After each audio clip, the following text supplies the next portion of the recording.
13:37.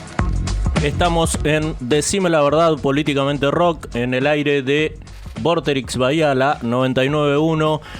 Ya estamos con Pablo Acrogliano, secretario de Salud del municipio de Bahía Blanca. ¿Cómo estás, Pablo? ¿Qué tal? Buenas tardes a todos. Buenas tardes. Buenas tardes. Buenas tardes ya. ¿Dónde estás? A ver, ¿qué estás? ¿En la estación de trenes? En la estación. Mirá, buscaste escenografía. Y viste que a veces tenemos Zoom con otros, o secretarios de otros lugares, Ajá. o gente de otros lugares, y me pareció original ya hacer un poco de propaganda del partido. Mirá qué bueno, Sí, che. vaya. Bueno, vamos a empezar a proponer a cada entrevistado que tenga su propia escenografía. No es mala esa, ¿eh? Mirá qué buena idea nos tiraste. Pablo, ¿cuál es la situación epidemiológica al día de hoy? ¿Cómo están nuestros hospitales? Sí, bueno, los hospitales es parte de la situación epidemiológica, ¿no? La situación epidemiológica en general está bastante compleja porque el escenario en el cual se está desarrollando la pandemia ahora es muy diferente a hace un año y unos meses más cuando recién empezábamos. Hay un desgaste de todo lo que tiene que ver con el personal sanitario. Las clínicas están en una situación, te diría, financiera muy complicada, y esto genera una sobrecarga sobre lo que es el sistema público, tanto provincial como municipal. Y si a eso le sumamos el hartazgo de la gente, digamos que la situación es complicada, más ahora que empezamos ya con un incremento notable del número de casos. Recién estaba haciendo algunos números y en una semana ya llegamos a lo que llegamos el mes pasado en todo marzo. Así que estamos complicados. Bien. Nombrabas recién un poco a la gente que habita entre los que nos encontramos, ¿verdad? ¿Crees que en general el bahiense está respetando las medidas básicas? Sí, mira, si uno hace un análisis hacia atrás en líneas generales del comportamiento, yo te diría que sí, ¿sí? Y bueno, a ver, ¿por qué fundamento esta afirmación? La gran mayoría de los comercios, las industrias, en estos meses de escuela o de educación, mismo en lo que tiene que ver con el personal sanitario, es muy baja la incidencia de casos que hubo. Por lo tanto, uno podría afirmar que en líneas generales el comportamiento es aceptable. Siempre hay grupos etarios y algún grupo que nosotros decimos, lejos de convivir con el virus, lo que hacen es ignorarlo. Y ahí es donde se producen estas cuestiones en las cuales nos encontramos hoy acá. No solo el bahiense es el comportamiento, sino que es un comportamiento que se ve sistemáticamente en todos los lugares. ¿Qué tal, Pablo? Buenas tardes. Te saluda Nacho Urruspuru. Quería Hola, Nacho. consultarte sobre las expresiones que tuvo la ministra de Salud de la Nación, Carla Bisotti, y te quería consultar si vos coincidís en este tema de que los contagios no se dan tanto en lugares de trabajo, escuelas y transporte público, sino en reuniones sociales. Sí, en esto, más allá de lo que dijo la ministra, los informes son claros al respecto. Uh-huh. Parecería que uno está muy alerta cuando ingresa a un local, cuando realiza una actividad comercial o educativa, y se relaja demasiado cuando va a la casa o cuando hay reuniones sociales. Esto, más allá de lo que diga la ministra, digamos, es un hecho objetivo y está objetivado y está estudiado. Bien. Fue noticia varias veces acá en Bahía Blanca, algunos locales, sobre todo en cuanto a nocturnidad, que no estaban respetando los protocolos indicados. Más allá de que ahora ya hay una restricción horaria, digamos, cuando distintos comercios o establecimientos reinciden varias veces en la violación a los protocolos. ¿La posibilidad del municipio solamente está enmarcada dentro de lo que es aplicación de multas o también hay posibilidad de algún otro tipo de sanciones? No, la sanción tiene que ver con la clausura y se gira a la justicia y es la justicia quien tiene que establecer qué es lo que corresponde, si una multa y algo más o qué procedimiento se hace.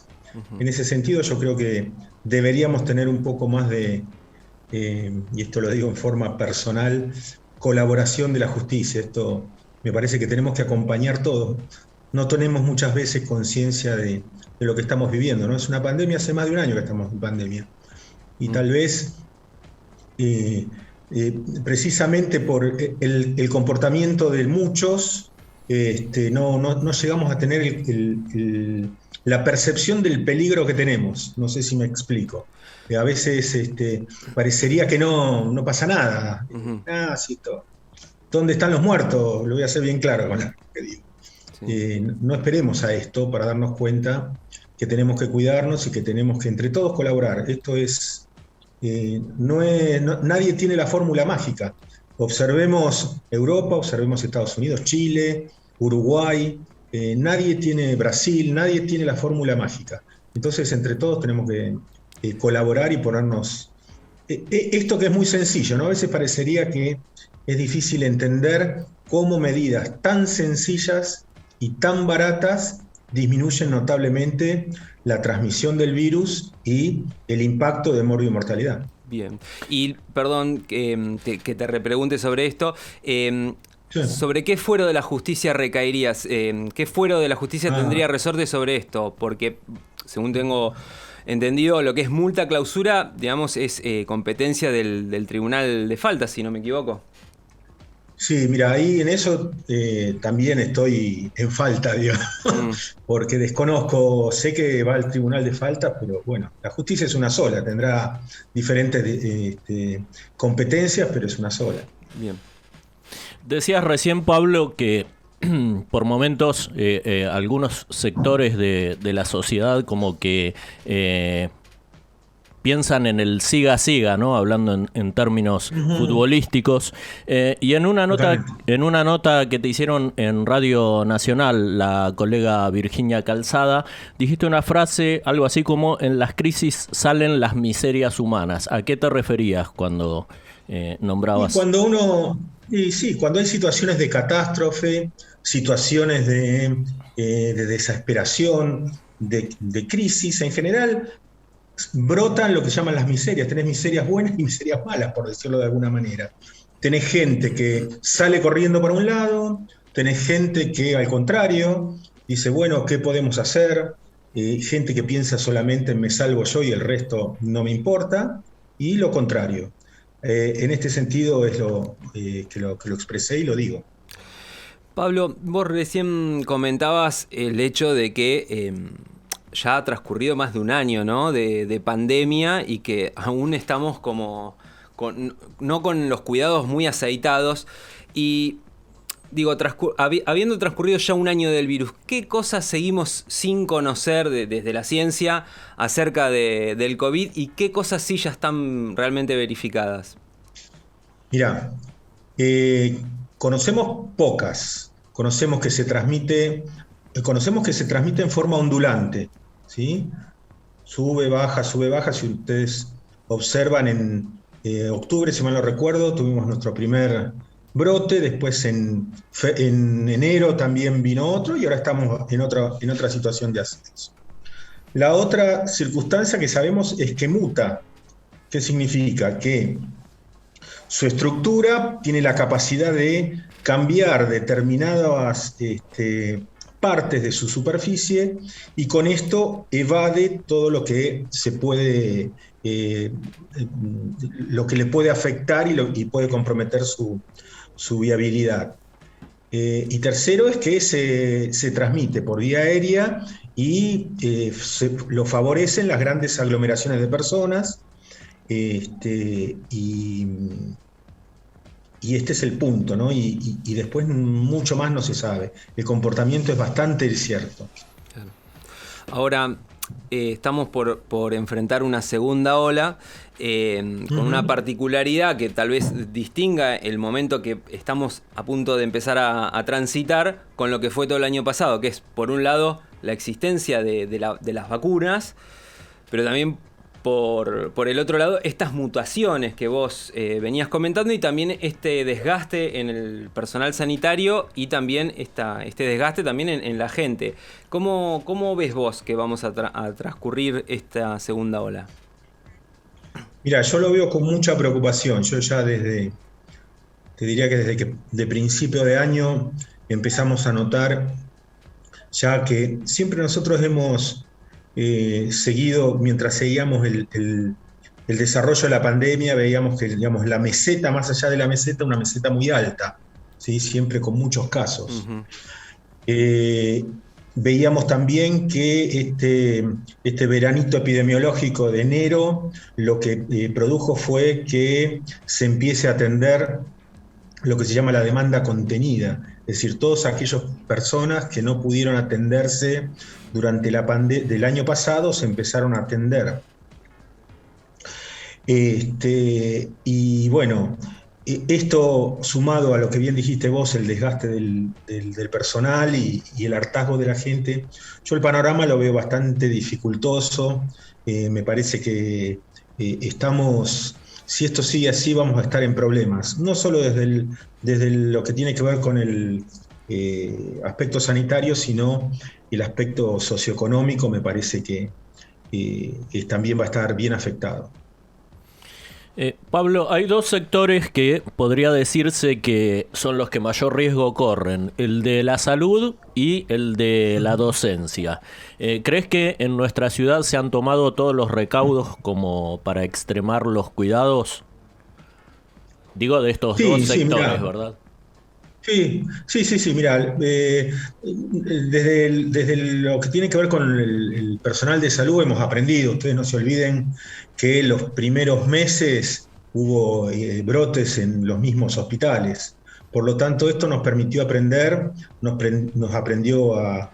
permitió aprender a cuidarnos, y los protocolos están diseñados de tal manera que si uno los cumple, tiene bajo riesgo de enfermarse. Esto no significa que no se va a enfermar, tiene bajo riesgo de enfermarse, ¿no? Esto como la vacuna, esto como que pensar que porque uno se vacunó no se va a enfermar, ¿no? Bien.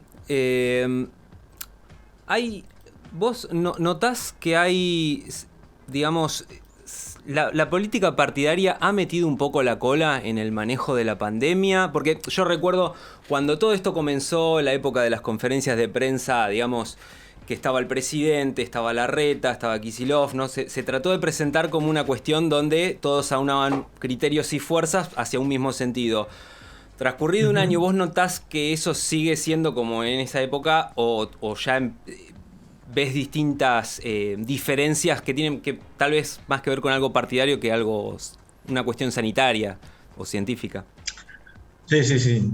Mirá, si vos seguís la curva epidemiológica de la pandemia, también podés seguir la curva epidemiológica del comportamiento partidario.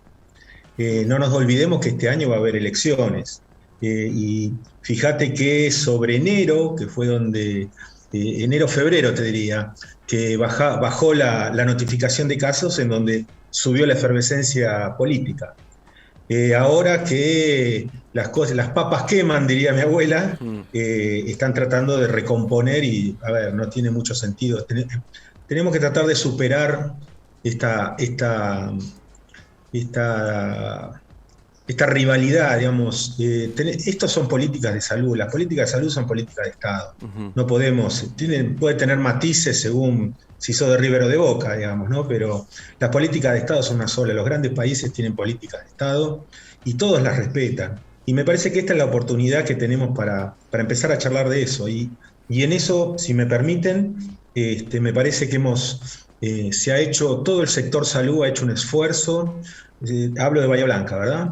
Y un trabajo en donde el año pasado el sistema no colapsó gracias a que teníamos este objetivo del bien común, y todos teníamos claro que teníamos que ser solidarios. colaborativos y dejar estas cosas que no ayudan, sino que todo lo contrario, ponen palos en la rueda y bueno, y salimos adelante. Ahora que estamos una vez más con aumento del número de casos, una vez más reafirmamos que tenemos que seguir juntos, porque si no, esto no lo vamos a pasar. Pablo, vuelvo a esta preocupación que vos recién nos comentabas que tenías con respecto a lo que se viene. Y te pregunto, si de vos dependiera la cuestión de la presencialidad en las escuelas, ¿vos estarías, digamos, enrolado dentro de los que dicen de defender la presencialidad de las clases, o tal vez estarías más inclinándote sobre la virtualidad y otro tipo de modos? Sí. Mira, los extremos son malos, ni cerrar todo ni abrir todo. Me parece que hay bastantes experiencias como para poder trabajar. Yo tengo un hijo en edad escolar y realmente se han organizado bien, cada uno tiene su burbuja, cada uno tiene muy claro el cuidado propio, el cuidado del otro, y me parece que, a ver, insisto, suspender las clases es una locura, tanto como habilitar las clases como si nada pasara. Esto uno tiene que tratar de ver un poquitito más adelante y tener claro que la educación es una inversión, lo mismo que la salud. Y en esto, digamos, hay un paralelismo. Imagínate que por los contagios los médicos no trabajáramos y no asistiéramos a los pacientes. Obviamente lo que se hizo fue ni atender a mansalva, pero tampoco desatender a la población. Se trazaron estrategias, se hicieron protocolos de cuidado y de hecho la tasa de infección en lo que tiene que ver con el sistema sanitario es muy bajo. Lo mismo en los primeros informes sobre educación. Pablo, la producción de Decime la Verdad hizo una pequeña encuesta para saber cuáles eran los temas recurrentes entre la gente. Seleccionamos solo 3, hubo un montón de preguntas que nos hicieron para que nosotros después te las pudiéramos hacer a vos, que están relacionadas con la vacuna, por supuesto, y con todo el tema del COVID. Bien. A ver si nos podés clarificar un poquito con estas 3 preguntas. Una es, ¿se sabe cuánto dura la inmunidad tras la vacuna? Mirá,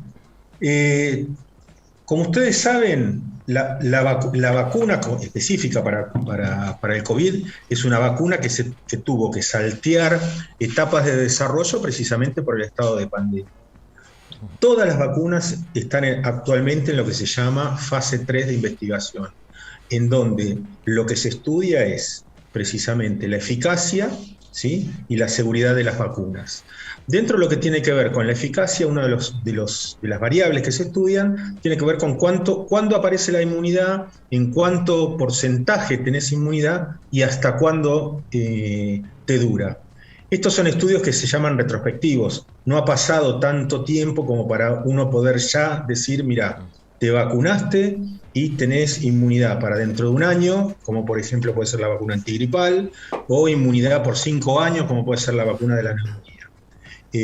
Me parece que el mensaje que yo daría es el siguiente: la vacuna genera inmunidad, los papers de todas las vacunas en mayor o menor medida tienen eficacia, pero de ninguna manera vacunarse significa que uno no se va a enfermar. Y esto lo hago el paralelismo con la vacuna de la gripe. Ustedes ahí han escuchado seguramente muchas veces, me vacuné y mirate cómo me enfermé, ¿verdad? Sí. ¿Por qué? Porque la vacuna de la gripe y esta vacuna, ¿sí?, no impiden que uno se enferme, impiden que uno termine en el hospital o termine en el cementerio. O sea, impide que se agraven los cuadros y que se llegue a la mortalidad. Así que me parece que el mensaje, más allá de la duración y todo, tiene que ver con esto. Si te vacunaste, perfecto, pero seguí cuidándote, porque tenés que seguir cuidándote a vos y cuidando a los demás. ¿Y por qué lo digo? Si uno está vacunado puede cursar una enfermedad asintomática. el enfermo asintomático transmite la enfermedad. Entonces uno puede creer que porque está vacunado va a visitar al abuelo, va a visitar a la mamá y posiblemente o tiene alto riesgo de poder contagiarlo. Bien, la segunda pregunta es, si alguien declara un COVID positivo, ¿desde cuándo empezó a contagiar? Mira, dicen que 48, está establecido 48 horas previas a la aparición de síntomas, hay contagio hacia otras personas. Bien. Y la última es, si sos contacto estrecho y el hisopado da negativo el día 7, ¿podés vacunarte? Sí, en realidad lo que se están tomando, el razonamiento es el mismo que te hice anterior, digamos. Lo que se toman es algo que se desconoce fehacientemente, por lo tanto se toman rangos de seguridad. Ahora el rango que se está utilizando para todos es aproximadamente entre 15 y 20 días. Entonces, así como me preguntás esto, lo mismo ocurre con la vacuna, ¿viste? Por ahí te vacunaste hoy, te viene la vacuna de la gripe. ¿Cuándo te tenés que vacunar? Y dejá por lo menos pasar 15, 20 días, 30 días con un buen rango de seguridad y te vacunás. Pablo, la última. Hay muchas vacunas en danza, ¿no? Está lo que es la Sputnik, está la Sinopharm, Sí. digamos, hay varias. Y Sí. tal vez no sean todas iguales. Y la duda que me surge es, porque ahora se está empezando como a cambiar la estrategia y antes por ahí se pensaba mucho en el tema de las 2 dosis y ahora por ahí se está priorizando cubrir la mayor cantidad de gente posible con la primera dosis. ¿Todas las vacunas que hay tienen la misma efectividad con una sola dosis o hay algunas que requieren sí o sí del refuerzo de la segunda para poder garantizar la efectividad? Sí, esto va de la mano de lo que te acabo de explicar. En realidad, la decisión de dar una sola dosis para cubrir más población es estratégica, es una decisión estratégica. Con este razonamiento, si no tenés ninguna dosis, tenés, para ser gráfico, ¿no? Cero protección. Si tenés una dosis, tenés 50% de protección. Y si tenés las 2 dosis, tenés el 100% de protección. En este contexto en donde hay un aumento avanzado de casos, un número importante de notificación de casos, lo que se pensó es, bueno, aunque no tengamos una inmunización bien completa, inmunicemos a la mayor cantidad de personas, sobre todo las personas de riesgo. Ustedes fíjense que ahora están llamando para vacunar a toda la tercera edad, y con esto por lo menos vamos a tratar de evitar la mortalidad y que los hospitales se ocupen lo menos posible. Bien. La eficacia es variable, pero en líneas generales todas las vacunas son eficaces. Bueno, Pablo, te agradecemos que nos hayas atendido, que hayas atendido a Decime la Verdad, muy claro en todos los conceptos. Lamentablemente, y por el panorama que tenemos, seguramente te vamos a tener que volver a llamar y a consultar. Y bueno, agradecerte una vez más por haber aceptado esta nota con Decime la Verdad. Bueno, al contrario, y no nos olvidemos que tenemos que usar el tapabocas, distanciamiento físico, lavado de manos, ventilar los ambientes, el que desea vacunarse y fundamentalmente evitar la circulación innecesaria. Me parece que son medidas fáciles, parece difíciles de realizar, pero es lo que nos va a ayudar no solo al sistema de salud, sino a seguir viviendo en esta nueva modalidad que nos ha planteado la pandemia. Así que bueno, yo les agradezco también la importancia que tienen los medios de comunicación, porque necesitamos también de ustedes para enviar un mensaje claro y aprender y seguir conviviendo con el virus. Un abrazo para todos. Bueno, gracias, un abrazo. Escuchamos un tema y ya nos vamos en este Decime la Verdad del 10 de abril.